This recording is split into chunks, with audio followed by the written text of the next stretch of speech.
Good morning everyone, welcome back to my channel অপনারা blog. আমার কাছের এবং দূরের সকল বন্ধুরা কেমন আছো? আশা করি যে যেখান থেকে আজকের ব্লগ ভিডিওটি দেখছো সকলে ভালো আছো এবং সুস্থ আছো। আমরাও তোমাদের ভালোবাসা ঠাকুরের আশীর্বাদে বেশ ভালো আছি।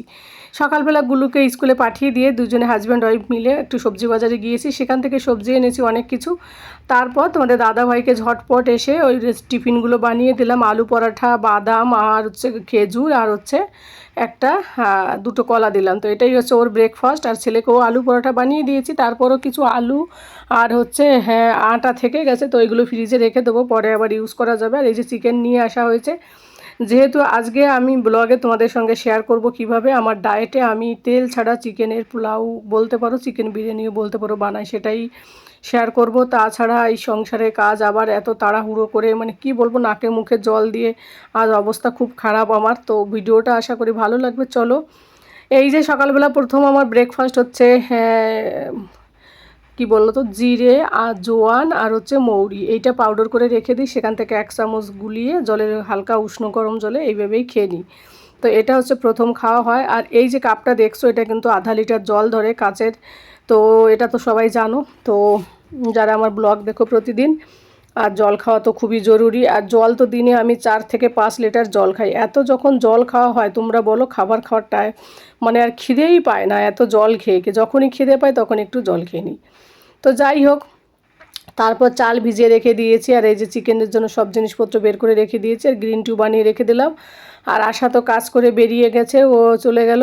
তো এখন বাকি ঘরে যেগুলো একটু গোছানো দরকার সেগুলো একটু গুছিয়ে নেবো। আর এই যে সবজিগুলো ধুয়ে টেবিলে রেখে দিয়েছি, যখন এগুলো জল শুকাবে তখন ফ্রিজে ঢোকাবো। আর আজকে আমি ব্রেকফাস্টে করছি আর কি প্রথম আর কি এরপরের ব্রেকফাস্ট। এর আগে তো বাদামও খেয়ে নিয়েছি, একটা ডিম সিদ্ধ আর হচ্ছে 1 চামচ ছাতু, মানে 2 চামচের মতো ছাতু গুলিয়ে। তো তোমরা ভাবো তাহলে 1 লিটার জল কিন্তু সকালবেলা ব্রেকফাস্টের মধ্যেই আমার হয়ে যায়। আর ওই গ্রিন টির সঙ্গে বাদামগুলো খেয়ে নিলাম, 3টে আমন্ড বাদাম আর একটা আখরোট। তো সকালবেলা একটা হেলদি ব্রেকফাস্ট হয়ে যায় আমার। আর প্রোটিন হিসেবে একটা ডিম আর ওই যে 2 চামচ ছাতু দিয়ে গুলিয়ে, আমি ছাতুর মধ্যে না লেবু দিই, না লবণ দিই, না চিনি দিই। আমার এমনিতেই ছাতু খেতে মজা লাগে, আর কোনো কিছু লাগে না, লেবুও লাগে না। তো যাই হোক, এটা খাওয়ার পরে তারপরে বাকি যে কাজগুলো সেটা খাওয়ার সময় চিন্তা করি কি কি করব এখন। অ্যাকচুয়ালি কী বলতো, মনের সুখে কাজ করছি, কিন্তু হঠাৎ করে তোমাদের দাদাভাই আমার কাজের সব কিছু একদম পণ্ডশ্রম করে দিল। তোমরা দেখলেই বুঝতে পারবে ভিডিওটা।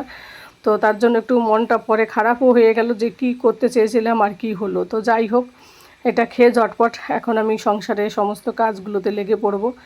আর এই যে আবার একটুখানি কি করছি বলো তো, ওইটা তো খেলাম, এরপরে 11:30টার সময় রান্নার ফাঁকে খিদে পাবে। তো একটু দুধ মিশানো চিয়া সিড ছিল, তার মধ্যে 1/2 চামচের মতো ফ্লাক্স সিড আর 1/2 চামচের মতো মানে মিক্স সিডগুলো দিয়ে গুলিয়ে একটু জলে রেখে দেবো। তো এটাও যখন খিদে পাবে তখন এটা খেয়ে নেব। একবারে খাবারগুলো যদি রেডি থাকে না আমার, তাহলে রান্নার ফাঁকে ফাঁকে এইগুলো খেতে আমার অত অসুবিধা হয় না, টাইম লাগে আর কি।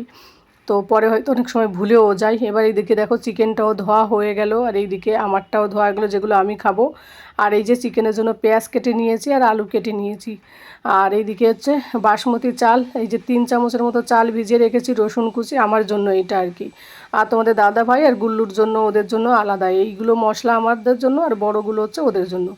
এবার আমি কড়াইতে বসিয়ে দিলাম 1/2 চামচের মতো তেল, তার মধ্যে দিয়ে দিয়েছি গোটা জিরে, আর দিয়ে দিয়েছি অনেকগুলো কারি পাতা, আর হচ্ছে কাঁচা যে রসুনগুলো ছোটো ছোটো করে কেটে রেখেছি সেই রসুনগুলো দিয়ে এবার বেশ ভালো করে এগুলো একটুখানি হালকা ফ্রাই করে নিলাম। নেওয়ার পরে ওই যে ছোট্ট একটা পেঁয়াজ কেটে রেখেছি, সেই পেঁয়াজটা কিন্তু আমি এর মধ্যে দিয়ে দিলাম। এবার এই পেঁয়াজটা আর এই মশলাটা একটু ফ্রাই করতে থাকবো, কিন্তু তোমরা তো জানো তেল ছাড়া যে কোনো জিনিস ফ্রাই করতে গেলে একটু সমস্যা হয়। তার জন্য আমি এর মধ্যে হালকা হালকা জল দিয়ে ভেবেছি ফ্রাই করে নেব। তার আগে একটু লবণ দিয়ে নিলাম, যাতে একটু মানে ফ্রাই করতে সুবিধা হয়। লবণ, হলুদ এই সব কিছু দিয়ে একটু ভালো করে মিশিয়ে দেব। লবণ দিলে একটু মশলাটা একটু নরম হওয়ার সম্ভাবনা থাকবে, যেহেতু তেল ছাড়া দেখেই বুঝতে পারছো। জাস্ট 1/2 চামচেরও কম একটু তেল দিয়েছি, কড়াইটা পুড়ে যাবে এই কারণে, নিচে লেগে যাওয়ার সম্ভাবনা থাকবে তাই। এবার দিয়ে দিলাম 1/2 চামচেরও কম হচ্ছে জিরের গুঁড়ো আর হচ্ছে ধনের গুঁড়ো। যেহেতু আমার একার জন্য, সেই জন্য মশলার পরিমাণটাও কিন্তু আমি কম দিচ্ছি বন্ধুরা। তো সব কিছু ভালো করে মিশিয়ে দিয়ে এবারে আমি একটুখানি সামান্য পরিমাণ জল দেবো, অল্প অল্প করে জল দিয়ে আমি এই মশলাটাকে কষিয়ে নেব। তো যাতে মশলাটা কষানো হয়, মশলা থেকে কাঁচা গন্ধটা বেরিয়ে যায়, সেই কারণে এই জলের পরিবর্তে কিন্তু আমরা তেল ডুবো ডুবো তেল দিয়ে কিন্তু মশলা বানাই। কিন্তু এটা কিন্তু হেলদির জন্য মানে ডায়েটের জন্য কিংবা বলতে পারো ওজন কমানোর জন্য ভীষণ ভীষণ হেল্পফুল। তো দেখতে পাচ্ছ মশলাটা কিন্তু আস্তে আস্তে আমার এইভাবে আমি অল্প অল্প মাঝখানে মাঝখানে জল দিয়ে দিয়ে বা 3-4 বার করে, একবারে জল দিলে না ভালো লাগবে না আর কি, মশলাটা সেইভাবে কষানো হবে না। সেই কারণে আমি অল্প অল্প জল দিয়ে কিন্তু মশলাটা আমি এইভাবে কষিয়ে নিচ্ছি। তো দেখো প্রায় 50%-এর মতো মশলাটা কিন্তু আমার কষানো হয়ে গেছে। তো আমি এবার একটুখানি ঢাকা চাপা দিয়ে দিলাম, যেটুকু কাঁচা আছে সেটুকুও কেটে যাবে। আর এইদিকে তোমাদের দাদাভাই আর গুল্লুর জন্য চিকেন রান্না হচ্ছে, ওদেরটা ঝটপট করে ওদেরটা করে দিচ্ছে, একবারে পেঁয়াজ আর আলু দিয়ে আর লবণ দিয়ে একবারে কষানো হয়ে যাবে মশলা টশলা দিয়ে। কারণ কি বলো তো, আলাদা আলাদা করে যদি ফ্রাই করতে যায় তাহলে কিন্তু সময়টা আমার বেশি লাগবে আর তেলটাও বেশি খাওয়া হবে। সবসময় আমি নিজের জন্য যে কম তেলে রান্না করি তা না, ওদের জন্য আমি সবসময় চেষ্টা করি কম তেলে রান্না করার। তো যতটা পারি ততটা চেষ্টা করি। তোমাদের দাদাভাই অ্যাকচুয়ালি সত্যি সবসময়ই বলে যে তেল কম দিয়ে রান্না করবে, ওরও পছন্দ হয় না।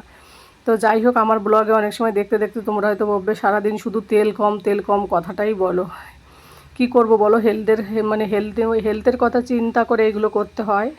তো যাই হোক, এবার মশলাটা ঢাকনা উঁচু করে দেখলাম যে আমি যে মশলাটা দিয়েছি সেই মশলাটা কিন্তু আমার কষানো হয়ে গেছে। এবার একটুখানি গরম মশলা, ওই এলাচ দারচিনি এগুলো একটু থেতো করে দিলাম, আর 3টে কাঁচা লঙ্কা দিলাম, আর একটু গোলমরিচের গুঁড়ো দিলাম। এগুলো দিয়ে একটু ভালো করে মিশিয়ে দিলাম। আর এইদিকে দেখো নিচে লেগেও যাচ্ছে, তার মানে কি আমার মশলাটা কিন্তু কমপ্লিট হয়ে গেছে। এবার ওই যে চিকেনগুলো বড় বড় করে কেটে এনেছে, তো সেই চিকেনগুলো এবার এর মধ্যে দিয়ে দেবো, বড় বড় পিস, যে পিসগুলোতে হাড্ডি থাকে না।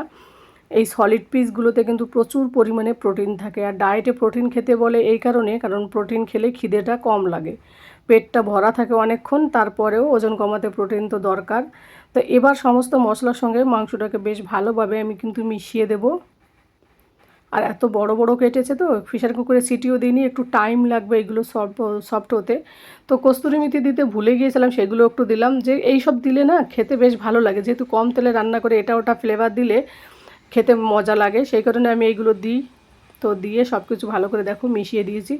এবার আমি একটু হালকা করে একটু ঢাকা চাপা দিয়ে রেখে দেবো, যাতে ভিতর থেকে যদি একটু জল বেরোয়। লবণটা তো অনেকটাই দিয়েছি যখন কষানো হয়েছিল, তো দেখো জল বেরিয়েও গেছে।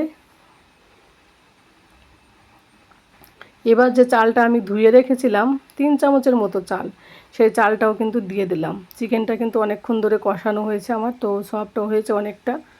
তো সেই কারণে এখন চালটা দিয়ে একটু সামান্য জল দিয়ে ঢাকা চাপা দিয়ে আমি রেখে দেবো।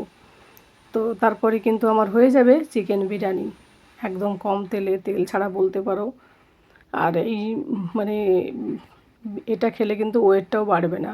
আর যতগুলো চিকেন দিয়েছি সবগুলোর খাবো না, এখান থেকে 2 পিস হয়তো রাতের জন্য রেখে দেবো, 3টে পিস এখন খাবো। এর মধ্যে রান্না দেখো এখনও চলছে, ঢাকা চাপা দিলাম। এর মধ্যে তোমাদের দাদাভাই কল করলো আমাকে, ওই যে বললাম নাকে চুকে জল, বলল যে তুমি গুল্লুকে নিয়ে এসো বাড়ি, অফিসে কোনো ড্রাইভারও নেই, কাউকে পাঠাতে পারছে না। তো এই জন্য আমার খুব খারাপ লাগে যে আমি, ভাগ্য ভালো আজ আমি রান্না করতে এসেছি চান করে। তো যাই হোক, এবার আমি ওই গ্যাস বন্ধ করে দিয়ে ছেলেকে আনতে চলে গেলাম। রান্নাটা হাফ মানে বসিয়ে যে কেবল সব কিছু দিলাম, আর এই সময় মাংস তো জল এখনও দিইনি, কিন্তু তাও খাবারটা রান্না করার সময় যদি এরকম আধা রাস্তায় চলে যেতে হয় না, তখন খুব খারাপ লাগে বলো। তারপরে এই যে ছেলেকে আনতে বেরিয়ে পড়লাম, আর বাইরে দেখি ভ্যাপসা টাইপের গরম, ঘরের মধ্যে থেকে বেরোই না তো দিনের বেলা, সন্ধ্যার আগে ছাড়া। তো ওই জন্য ওয়েদারটা অতটা আমার কাছে ধারণা নেই, ছাদেও যাওয়া হয় না ইদানিংকাল। তো যাই হোক, বাইরে এসে দেখি বৃষ্টি হয়েছিল রাতের বেলা আর ভ্যাপসা টাইপের গরম। যখনই বেরোলাম তখন রোদটা আস্তে আস্তে করে চড়া করে চলে এলো। যেহেতু ছেলে জানে ওইদিকে পাপা আসবে, ও পিছনের গেটে থাকে, কিন্তু আমাদের বাড়ির কাছে হচ্ছে এই এই যে বড় গেটটা। তো আমি আর কি করব, ওই পিছনের গেটে যাচ্ছি স্কুলের ভিতরে এক সাইড দিয়ে। তো সবার মা বাবারা এই সাইডে বসে থাকে, কিন্তু আমাকে ওই ভিতরে অনেক দূর যেতে হয়। আর ওকে আনতে যেতে আমার সবথেকে কষ্ট লাগে, ওর ব্যাগটা না 10 কিলো ওজন, ওর ওজনের মানে কি বললো তো, বাচ্চাদের এত ভারী আমরা আর কি তুলে দিই সব কিছু, এত ওজন ওর বুকে, ও নিয়ে হেঁটে আসতে পারে না, আমি তো পারিই না। তো ওই কারণে আমার যেতে গেলে, ওকে আনতে গেলে আমার খুব মানে রাগ হয় তোমাদের দাদা ভাইয়ের প্রতি, যে আমার হেঁটে আনতে যেতে হচ্ছে। আর স্কুটিটা ও নিয়ে যায়, ও এই কারণে নিয়ে যায়, ও চিন্তা করে যদি আমি টাইম পাই আমি নিয়ে আসবো, সেই জন্য ও আর কি স্কুটিটা নিয়ে যায় আমার জন্য, আর রেখে যায় না।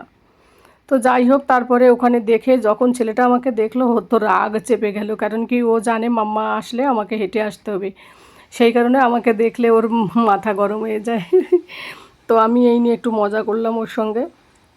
তারপরে এই যে গুল্লুকে নিয়ে আমি বাড়ির দিকে ফিরছি।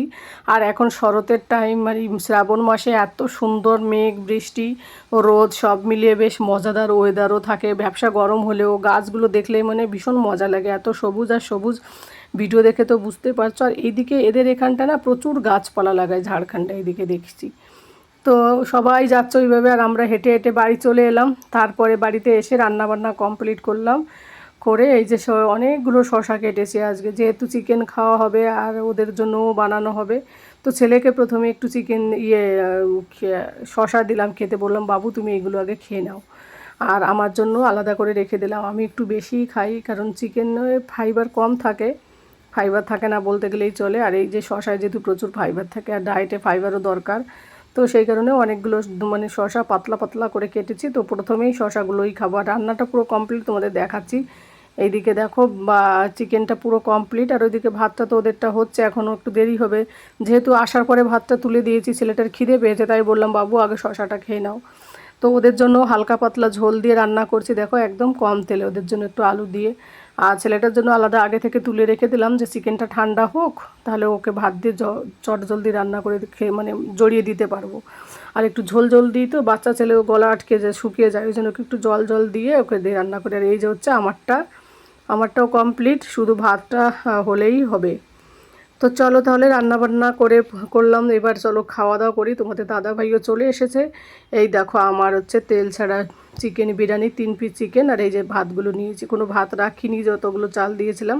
তো বন্ধুরা খাওয়া দাওয়া করার পর একেবারে বিকেলবেলা ফিরে এলাম। বাড়িতে একটা টব ছিল, সেই টবের মধ্যেই আমি কয়েকটা কুমড়োর বীজ তুলে দিয়েছিলাম, তো সেটা দেখলাম উঠে গেছে উপরের দিকে। তো ভাবলাম এগুলোকে মাটি দিয়ে একটু ছাদে তুলে দিয়েছি, দেখি একটু শাক পাতা হয় কি না। যাই হোক, আজকের ব্লগটা এখানেই শেষ করছি। সকলে ভালো থাকো, সুস্থ থাকো, সাবধানে থাকো, টাটা, বাই বাই।